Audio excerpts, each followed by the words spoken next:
Okay. ఇప్పుడు మనం part 2లోకి వచ్చేసాం. ఎంటర్‌ప్రెన్యూర్‌షిప్ కోర్స్‌లో. ఇందులో ఏంటంటే ఎంటర్‌ప్రెన్యూర్‌షిప్ మైండ్ సెట్ ఎలాగుంటది అనేది మనం చూద్దాం. మనం కోర్స్ చేసాం mind set of rich people అని. ఆ కోర్స్ మీరు చూస్తే ఈ వీడియో చూడనవసరం లేదు. ఓకేనా. First creativity and innovation. First మెయిన్‌గా ఎంటర్‌ప్రెన్యూర్ అవ్వాలనుకుంటే ఫస్ట్ క్రియేటివిటీ అనేది కావాలి.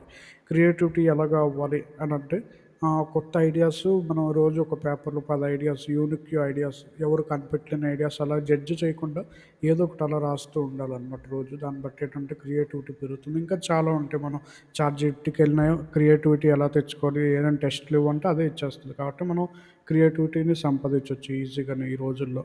నెక్స్ట్ క్రియేటివిటీ తర్వాత ఇన్నోవేషన్ అనమాట. ఇన్నోవేషన్ అంటే ఇప్పుడు మన ఎగ్జాంపుల్ చూద్దాం. క్రియేటివిటీకి ఎగ్జాంపుల్ ఏంటంటే ఫస్ట్ డ్రాయింగ్ రోబోట్ రోబోట్‌ని డ్రా చేసాం. అది క్రియేటివిటీ. మన ఓన్ క్రియేటివిటీ ఆలోచనతో డ్రా చేసాం. ఇప్పుడేంటంటే ఆ డ్రా చేసింది యాక్చువల్‌గా మనం బిల్డ్ చేయాలనమాట. అది ఇన్నోవేషన్ అనమాట. అలాగా ఇన్నోవేషన్ అంటే. అది మనం ఫస్ట్ ఇవి 2 నేర్చుకోవాలి. First creativity and innovation. ఓకేనా. అవి ఎందుకు ఇంపార్టెంట్ అంటే ఫస్ట్ క్రియేటివిటీ, ఇన్నోవేషన్ వల్ల ఎందుకు ఇంపార్టెంట్ అంటే ఫస్ట్ ప్రాబ్లమ్స్‌ని సాల్వ్ చేస్తది. ఎంతోమంది లైఫ్ ఈజియర్ చేస్తది. ఇంకా కొత్త బిజినెస్ తీసుకునేలా మనం ప్లాన్ చేసుకోవచ్చనమాట. అది క్రియేటివిటీ, ఇన్నోవేషన్ అనేది చాలా ఇంపార్టెంట్ ఎంటర్‌ప్రెన్యూర్‌షిప్ మైండ్ సెట్‌కి. నెక్స్ట్ ఏంటంటే రిస్క్ టేకింగ్ అండ్ రెసిలియన్స్ అనమాట. రిస్క్ తీసుకోవాలి ప్రతి విషయంలో. ఇప్పుడు మనం ఎంటర్‌ప్రెన్యూర్‌షిప్‌గా మీరు అవ్వాలనుకుంటే ఇప్పుడు మనం మీ లైఫ్‌లో అన్నీ వదులుకోవాలి. హ్యాపీనెస్‌ని నెక్స్ట్ అంటే హ్యాపీనెస్‌ని పూర్తిగా కాదు కానీ వదులుకోవాల్సిన సమయాలొస్తాయి. ఎందుకంటే వర్క్ ఎక్కువుంటది. మీరే బాస్ అయ్యుంటారు మీ కంపెనీకి. కాబట్టి మీరే ఎప్పుడు పని చేస్తూ ఉండాలి. కాబట్టి ఎంతోమంది హ్యాపీగా ఆడుకుంటున్నా మీరు ఎప్పుడు పని చేస్తూ ఉండాలి. అలాగే రిస్కులనేవి తీసుకుంటూ ఉండాలనమాట. మీ కెరియర్‌ని రిస్క్ చేయాలి. ఇంకా చాలా రిస్కులు మనం తీసుకుంటూ ఉండాలి. కాబట్టి ఎంటర్‌ప్రెన్యూర్‌షిప్ అవ్వాలంటే ఫస్ట్ రిస్క్ టేకింగ్ ఉండాలి. అలాగే రెసిలియన్స్ ఉండాలి. ఎందుకంటే ఒక్కొక్కసారి మనం అవ్వదులే, మన వల్ల అవ్వదులే అనుకుంటాం. కానీ మళ్ళీ మనం చేయాలనమాట. ఆపకుండా చేస్తూనే ఉండాలి. మనం అనుకున్న పనిని, మనం అనుకున్న గోల్‌ని అప్పుడే ఒక ఎంటర్‌ప్రెన్యూర్‌షిప్‌గా మనం మారగలమనమాట. ఓకే. నెక్స్ట్ వచ్చేసరికి ఆపర్చునిటీ రికగ్నైజేషన్. ఆపర్చునిటీస్ చూడాలనమాట. ఆపర్చునిటీస్ ఎలా రికగ్నైజ్ చేయాలంటే ఫస్ట్ ఏంటంటే ప్రాబ్లమ్స్‌ని అబ్జర్వ్ చేయాలనమాట. ఫస్ట్ మన ఏ ప్రాబ్లమ్స్ ఉన్నాయి మన చుట్టుపక్కల.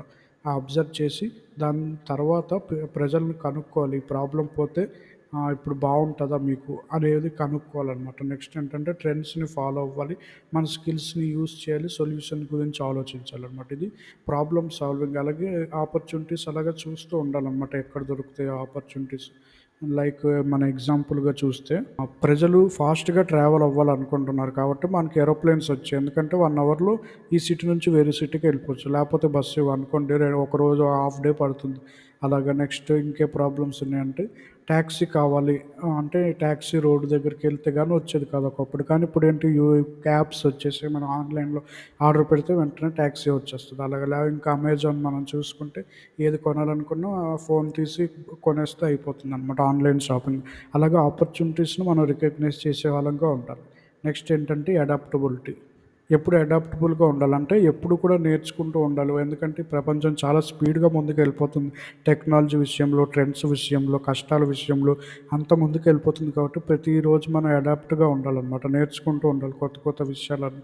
ఎప్పుడు కూడా అప్‌డేట్‌లో ఉండాలి. ఏ టెక్నాలజీ ఇప్పుడు ఆర్టిఫిషియల్ ఇంటెలిజెన్స్ టెక్నాలజీ వస్తుంది కాబట్టి చాట్‌జీపీటీకెళ్ళి ఆర్టిఫిషియల్ ఇంటెలిజెన్స్ గురించి ప్రతి ఒక్కటి రోజు నేర్చుకుంటూ ఉన్నామనుకోండి, ఒక ఎంటర్‌ప్రెన్యూర్‌గా మనకి హెల్ప్ అవుతదది.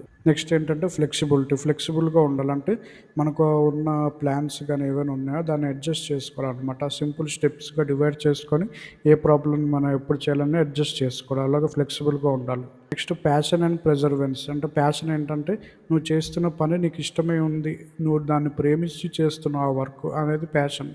అది మనం తెలుసుకొని మనం చేయాలనమాట. పెర్సెవరెన్స్ అంటే ఏంటంటే, సింపుల్‌గా మనం చూస్తే నెవర్ గివ్ అప్ అనమాట. అంటే మనం ఇప్పుడు ఎంటర్‌ప్రెన్యూర్‌గా బిజినెస్ పెడితే థౌసండ్స్ ఆఫ్ లాసెస్ వస్తాయి ఫ్యూచర్‌లో. అయినప్పటికి కూడా మనం థౌసండ్స్ ఆఫ్ లాసెస్ వచ్చినప్పటికి కూడా మనం ఎప్పుడు కూడా గివ్ అప్ ఇవ్వకూడదు. ఎగ్జాంపుల్ మనం చూస్తే థామస్ ఎడిసన్ బల్బ్ కనిపెట్టడానికి 1000 టైమ్స్ ఫెయిల్ అయ్యాడంట. కానీ కనిపెట్టాడు కాబట్టి అతని పేరు ఇప్పటి వరకు మనం చెప్పుకుంటున్నాం.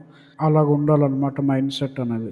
ఓకే. నెక్స్ట్ వీడియోలో మనం ఎంటర్‌ప్రెన్యూర్‌షిప్ ప్రాసెస్ చూద్దాం. ప్రాసెస్ అంటే ఎలాగ అవ్వాలి స్టెప్ బై స్టెప్ ప్రాసెస్ చూద్దాం. బిజినెస్ ఎంబీఏ మీద కోర్స్ చేసాం మనం. ఇంకా చాలా కోర్సులొస్తున్నాయి. డెవలప్‌మెంట్ మీద కోర్స్ చేసాం. థ్యాంక్ యూ అండి.